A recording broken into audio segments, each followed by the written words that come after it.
Buried Treasure is brought to you by Rogers Video. The experience starts here. Hey, in the video game industry, sometimes when you innovate too much and you come up with something that's a little bit different than everything else out there, it's sometimes difficult to find your audience, and that, I think, was the case with the original Full Spectrum Warrior. It was successful enough to warrant a sequel, but by the time Full Spectrum Warrior 10 Hammers came out, people had kind of moved on a little bit, and this game didn't do that well in the marketplace, but it is still a very cool, very original, unique experience on the console. It's out there for the PS2, the Xbox, it's also out for the PC. And the thing about this game is that you're not really taking control of characters within the battlefield. You've got more of a tactical perspective here. You're actually commanding troops, and that can include different soldiers with different capabilities and different weaponry, but it can also include some vehicles as well. You may kind of get that itchy trigger finger and feel like you want to jump into battle and press the button and fire the weapons yourself, but if you're looking for a thinking person's tactical strategy action war game, go check out Full Spectrum Warrior 10 Hammers for the PlayStation 2, Xbox, or PC. Welcome back. We're talking now about SSX Blur. It's from EA Canada. This isn't appropriate. Oh, yeah, okay. Background. Let's fix that. There we go. Snowy Mountains. We're talking about SSX Blur from EA Canada, and it's an exclusive for the Wii. It's a little chilly, right? That's why I brought my jacket. Yeah, see, I'm not stupid. Now, what did you think about SSX Blur? Well, here's the thing. You know, they went more cartoony with the graphics, with the characters. Well, see, but this is... I think it's fine. But go with me on this for a second. Take a walk with you on this idea? Take a walk with me. Come on, let's go. We're going to walk. Okay, tell me about it. So what I'm saying is, people don't want Nintendo to be looked at it as the kiddie machine. Right. But if they have cartoon graphics like this, yeah, then people are going to think that the system is kiddie. That it can only be for kids. Yeah, why not just keep it realistic? Yeah, but that's the thing. I think if you look at what the developers were thinking, they're thinking they can have a little bit of fun in this direction. It's appropriate for the content. These are kind of wacky characters. But it's the developers. And it's not like they turn them into cartoon, like Saturday morning cartoons. But it's just a little more kid style, well, and it didn't need to be. I didn't get kid style.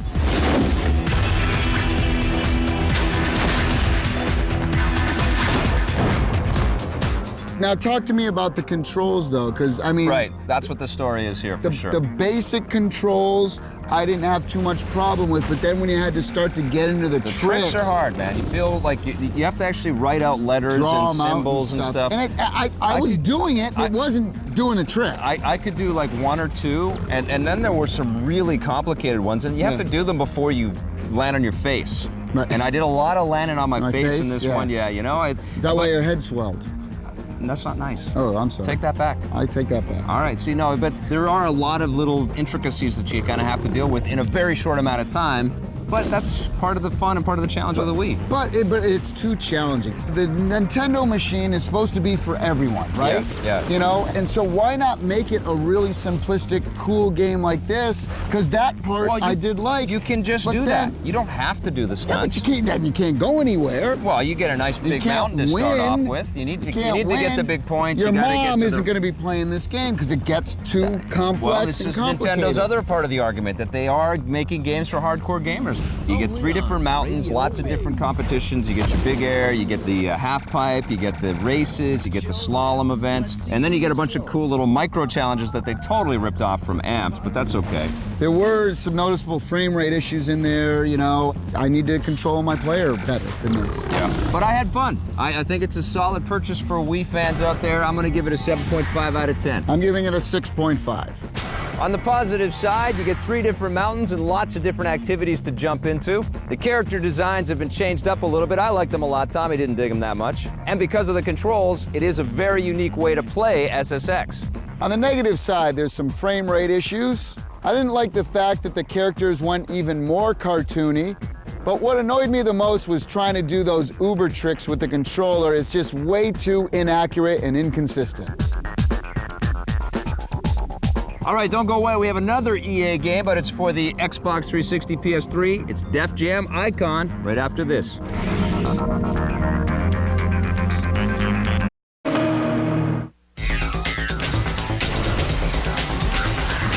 All right, so we know that almost every game released today has mini games attached to it. Well, here's an example of a mini game turned into a maxi game. It's the whole thing. The premise here, it's one of those games, you know, where you read a newspaper or something and you see two pictures and you got to circle what's wrong or what's different with one picture over the other.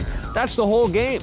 It's called Quick Spot from Namco for the DS, and it works well with the stylus and the touchscreen and all that. Very cool idea, but it feels like it should have just been buried in a WarioWare or something like that. I mean, it just doesn't feel like it's fleshed out enough. You'll see the same images crop up over and over again, and yes, it's pretty challenging trying to find exactly, you know, what's missing, and then later on in the gameplay, you'll actually see some animation in some of the images as well, and there'll be multiple places where you have to circle to find what's different.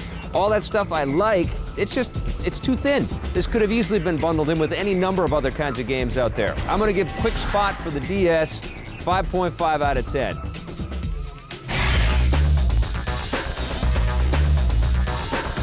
Welcome back. We're talking about Def Jam Icon. This is the third in the Def Jam fighting game series from EA and Def Jam Records. What did you think of Def Jam Icon?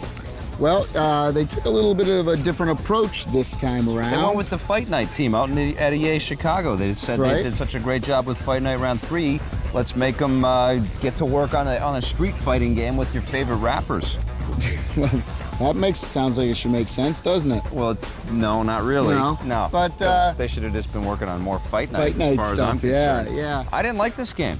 This one feels so slow. It feels like they went back to the roots of the old wrestlers. It's kind of like the boxing game. Yeah. You know, boxing's, you know, a little more sim-oriented or something? Than opposed to like a Tekken style. Yeah, but I liked it in boxing. I thought the boxing fits great. I mean, it was beautiful. But this, you want it to be more kind of fast action and you know, immediate and a little more action-packed. This felt really cumbersome. Cool effects, beautiful graphics. Loved all the explosions. Well, and here's the thing, the though. stuff To me, beatboxing in the background. The kick drum or the beat would actually light up, you know, the different areas. If you're in a club, it would light up the floor, the effects, you know, equalizer effects on the walls and things. And then the city actually shakes when you're playing in the gas station level. You can actually see all the city just sort of pumping. And there's all these color intensity that changes. Yeah. In fact, each fighter kind of has their own color, and depending on whose music's being played, gives you a slight advantage over that. Yeah. And the screen changes and the music changes. There's no heads-up display on any of the data unless you want it. You can choose to have it on there, but basically you're just getting the information from the game itself and for what the players look like, which is pretty cool. So they got all these cool kind of environments. You got lots of different rappers. You got Little John's in there. You got Ludacris. You got Big Boy. You got Ghostface Killah. All kinds of stuff. All your favorites. I like some of these guys, sure. I like the build a label mode, which is kind of like the story mode in the game. You actually have to start, you know, rising up the ranks, and you take over from your mentor who gets shot in this drive-by kind of killing.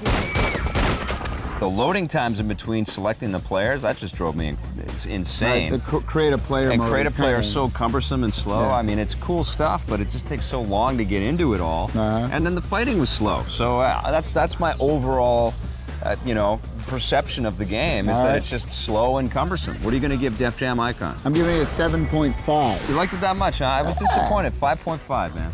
On the positive side, I thought the graphics were really well done. The special effects and explosions were nice.